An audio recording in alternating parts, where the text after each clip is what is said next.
All right, Shalom. First and foremost, I want to give all praises, glory, and honor Tham Yad, La Yahweh, Bahashem, Yahweh Shai, Waha, Racha, Kwadash. All right, double honors to the apostles and the elders, a great millstone to rule well, and peace and blessing salutations to the hopeful elect of Israel.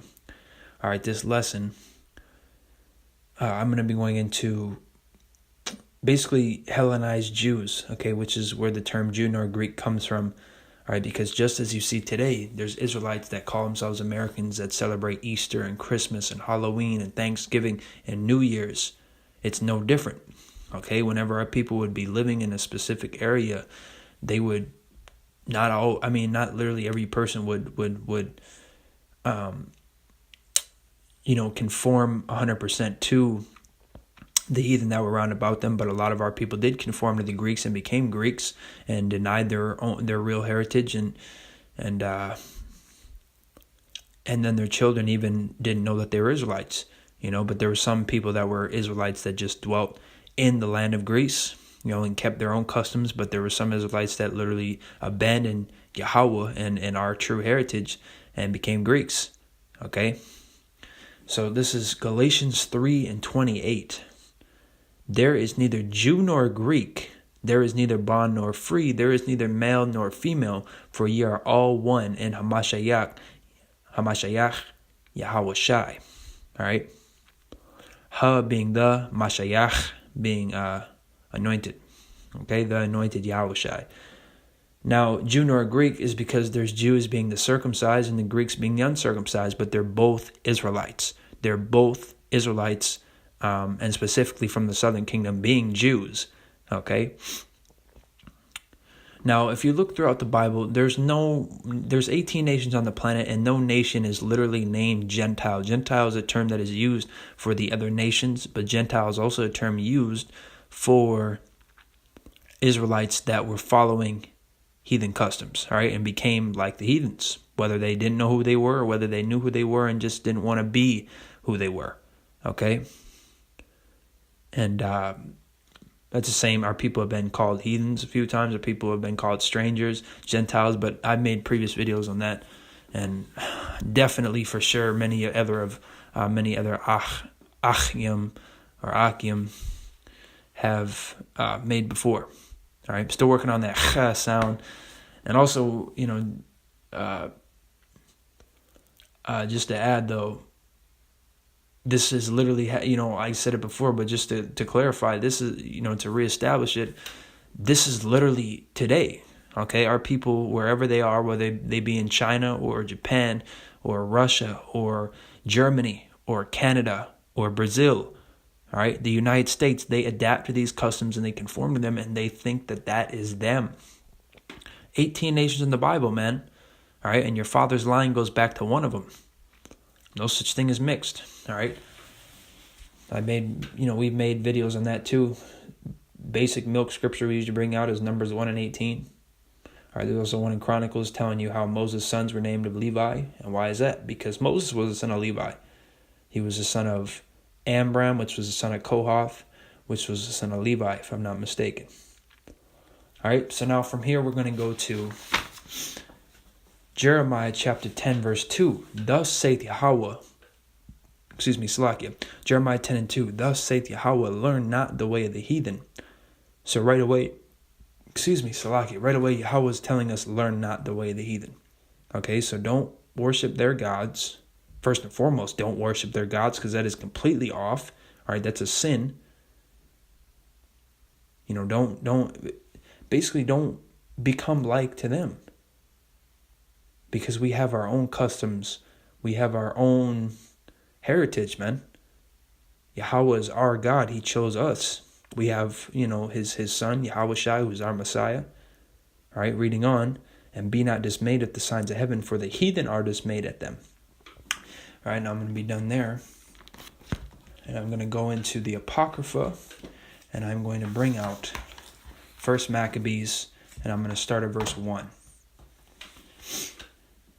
So this is 1 Maccabees chapter 1, verse 1. And it happened after that Alexander, son of Philip, the Macedonian, who came out of the land of Shittim, and smitten Darius, king of the Persians and Medes, that he reigned in his stead, the first over Greece, and made many wars and won many strongholds and slew the kings of the earth, and went through to the ends of the earth and took spoils of many nations, insomuch that the earth was quiet before him, whereupon he was exalted, and his heart was lifted up. And he gathered a mighty strong host, and ruled over countries and nations and kings, who became tributaries unto him. All right, so, and Alexander was an Edomite, all right, talking about Alexander the so-called Great, right, who Edomites basically put up as a god, right? And I'm pretty sure specifically he's an Amalekite. Okay, verse 5. And after the, 1 Maccabees 1 and 5, and after these things he fell sick, and perceived that he should die. Wherefore he called his servants, such as were honorable, and had been brought up with him from his youth, and parted his kingdom among them while he was yet alive. All right, there's actually if you read about him, Alexander the so-called Great tells you that if his men didn't get tired, he would have conquered the whole world. Okay, but Yahweh had it set up a specific way. Okay, and right now the Edomites are ruling. The Edomites were ruling, then they went down, and then they came back up. Specifically, they came back up in about the Renaissance era. I'd say like the 1400s, the 1500s, somewhere in that era. All right, in that time. So let me, real quick. This is out of a textbook that I was sent from an online school. It's called World History, Our Human Story. Okay, and now this textbook is from K-12 online school, and it says it was written by, it says World History, Our Human Story, edited by Patricia O'Connell Pearson and John Haldren. All right, now this is on page 146, and it says Alexander's empire splits. When Alexander died in 323 BC, his generals fought over who would succeed him. None was strong enough to maintain the empire, and the conflict ended with three generals, Ptolemy, Seleucus, and Antiochus, dividing it up. Each founded a dynasty that lasted for generations before falling to Rome's power. The Antigonid kingdom consisted of Macedonia and northern Greece and fell to the Romans in 168 BC. The Seleucid kingdom was the largest and included much of the Near East and Persia. Its diversity of cultures made it hard to control. The Maccabees, Jews in the province of Judea, revolted against the Seleucids in 165 BC, which I've actually read also. It was somewhere in the time of 167 to 165 BC, and eventually set up their own kingdom. The Seleucids finally lost all their territory but Syria, which became a province of Rome in 64 BC. The Ptolemaic kingdom included Egypt, Palestine, and Libya. In 30 BC, Cleopatra IV, the last of the Ptolemies, committed suicide when Egypt was conquered by Rome. Okay? So now back in the Apocrypha, you can see how that clearly matches up. This is 1 Maccabees chapter 1 and verse 6, or 7. 1 Maccabees 1 and 7. So Alexander reigned 12 years and then died, and his servants bare rule every one in his place. And after his death they all put crowns upon themselves, so did their sons after them many years, and evils were multiplied in the earth. All right, Job 9 and 24, the earth was given into the hands of the wicked. Right now, the elite bankers who are calling themselves Jewish, which are Amalekites, all right, those people in the land of Israel known as Jewish, are not the real Jews. They're not Israelites, okay? If you come into this truth, you get a basic understanding, and that's one of the first things you notice and realize. And the more you grow in the truth, the more evident and more clear it is that they don't fit any of the scriptures, to the T regarding who the children of Israel are. All right, the Israelites are so-called Negroes, Latinos, and Native Americans, specifically those of so-called Negro and Indian descent from their father's line, not East Indian. Indian as in Mayan, Aztec, North American Indian, Inca, all right, Seminole. 1 Maccabees 1 and 10. And there came out of them a wicked root, Antiochus, surnamed Epiphanes, son of Antiochus the king, who had been in hostage at Rome, and he reigned in the 137th year of the kingdom of the Greeks. In those days went there out of Israel wicked men who persuaded many, saying, Let us go and make a covenant with the heathen that are round about us, for since we departed from them we have had much sorrow. So this device pleased them well. Then certain of the people were so forward herein, that they went to the king, who gave them license to do after the ordinances of the heathen, whereupon they built the place of exercise at Jerusalem according to the customs of the heathen, and made themselves uncircumcised, and forsook the holy covenant, and joined themselves to the heathen, and were sold to do mischief. Now when the kingdom was established before Antiochus, he thought to reign over Egypt, that he might have the dominion of 2 realms. All right. Now I encourage you to read the whole chapter, right? First Maccabees 1, the whole chapter. Okay? I'm going to go down to verse 41. First Maccabees 1 and 41. Moreover, King Antiochus, or Antiochus, wrote to his whole kingdom that all should be one people, and everyone should leave his laws. So all the heathen agreed according to the commandment of the king. Yea, many also of the Israelites consented to his religion, and sacrificed unto idols, and profaned the Sabbath. Verse 44, For the king had sent letters by messengers unto Jerusalem and the cities of Judah, that they should follow the strange laws of the land, and forbid burnt offerings and sacrifice and drink offerings in the temple, and that they should profane the Sabbaths and festival days, and pollute the sanctuary and holy people, set up altars and groves and chapels of idols, and sacrifice swine's flesh and unclean beasts, that they should also leave their children uncircumcised, and make their souls abominable with all manner of uncleanness and profanation, to the end that they might forget the law and change all the ordinances. And whosoever would not do according to the commandment of the king, he said he should die. All right, now I'm going to go down to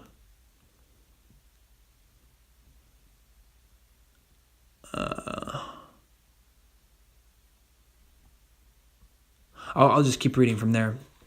51, In the selfsame manner wrote he to his whole kingdom, and appointed overseers over all the people, commanding the cities of Judah to sacrifice city by city. Then many of the people were gathered unto them, to wit, everyone that forsook the law, and so they committed evils in the land, and drove the Israelites into secret places, even wheresoever they could flee for succor. Or succor. I think it's succor. Now the 15th day of the month, Casliu, in the 145th year, they set up the abomination of desolation upon the altar, and builded idol altars throughout the cities of Judah on every side, and burned incense at the doors of their houses and in the streets. And when they had rent in pieces the books of the law which they found, they burnt them with fire.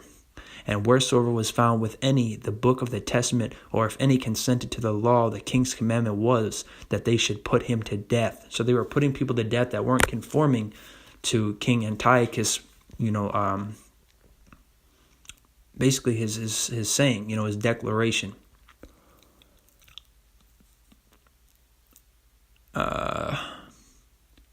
First Maccabees 1 and 58. Thus did they by their authority unto the Israelites every month, to as many as were found in the cities. Now the 25th day of the month they did sacrifice upon the idol altar, which was upon the altar of Yahweh.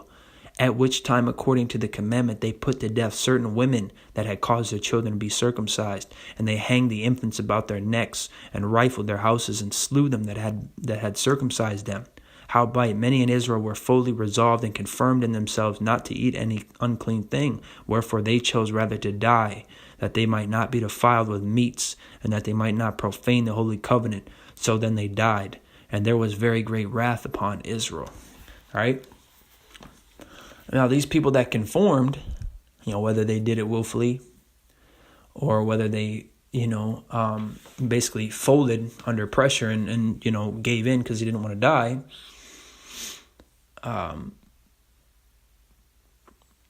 These people eventually had children, and their seed grew a lot, obviously over the times, and their children, all they knew was Greek culture, all right? Maybe even, Greek names, Greek language. And the Israelites that were against King Antiochus' declaration, his commandment, they were put to death. Okay? So once again, read 1 Maccabees 1. That whole chapter is very heavy. All right, now this is the Zondervan Compact Bible Dictionary. This is page...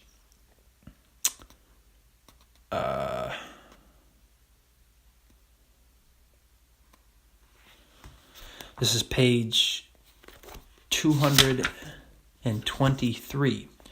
All right, and it says, Hellenists, Jews who made Greek their tongue and with it often adopted Greek ideas and practices. All right, and now I'm going to go back to this history book right here, which once again is World History, Our Human Story.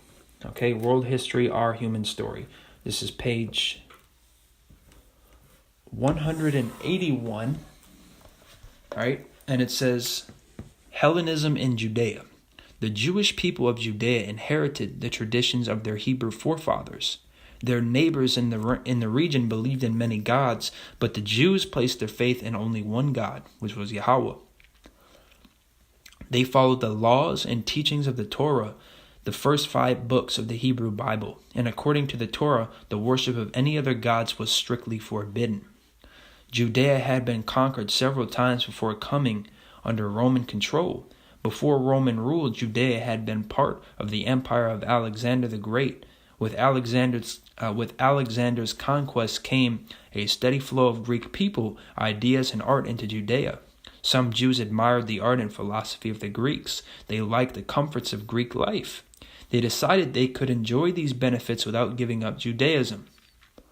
Gradually, they became Hellenized, that is, they began to adopt and imitate Greek ideas and customs. After the death of Alexander, the Jews revolted. For a brief time, they lived without foreign rule.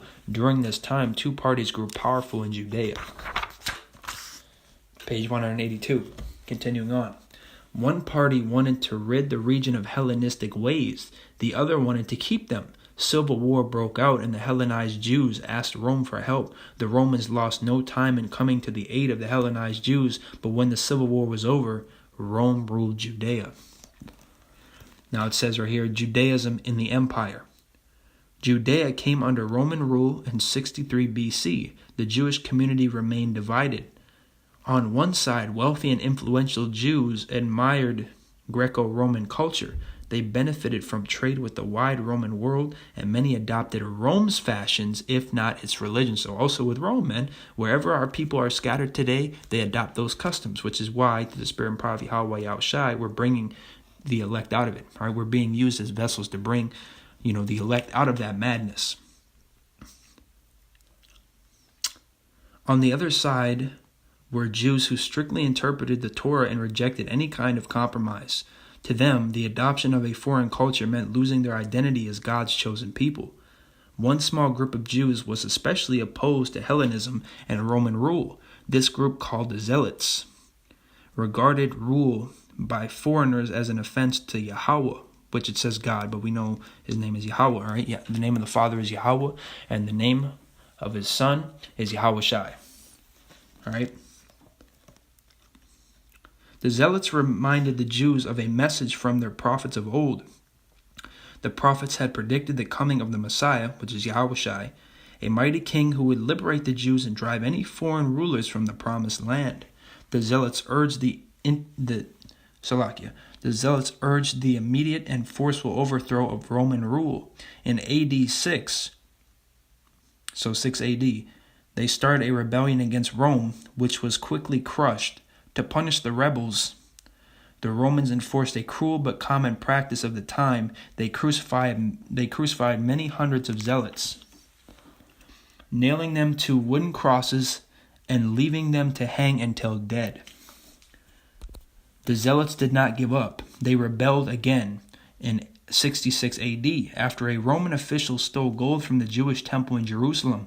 The zealots drove Romans from the capital, but after 3 years, Rome again routed the rebels and destroyed their temple.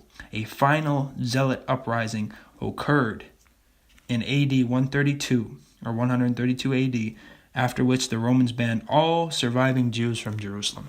All right, so about 66 AD to 70 AD, that is when the Southern Kingdom, was completely pushed out of Jerusalem. Okay, so our people, and our people were already scattered from different captivities. We had people in Egypt. Okay, so Yahweh Yahushua, this was edifying to the elect. I want to give all praises, glory, and honor to Yah Allah, Yahweh, Bahashem, Yahweh Shai, Waha, Racha, Quadash. Double honors to the apostles and the elders of great millstone to rule well. Peace and blessing, salutations to the hopeful elect of Israel. All right, Shalom.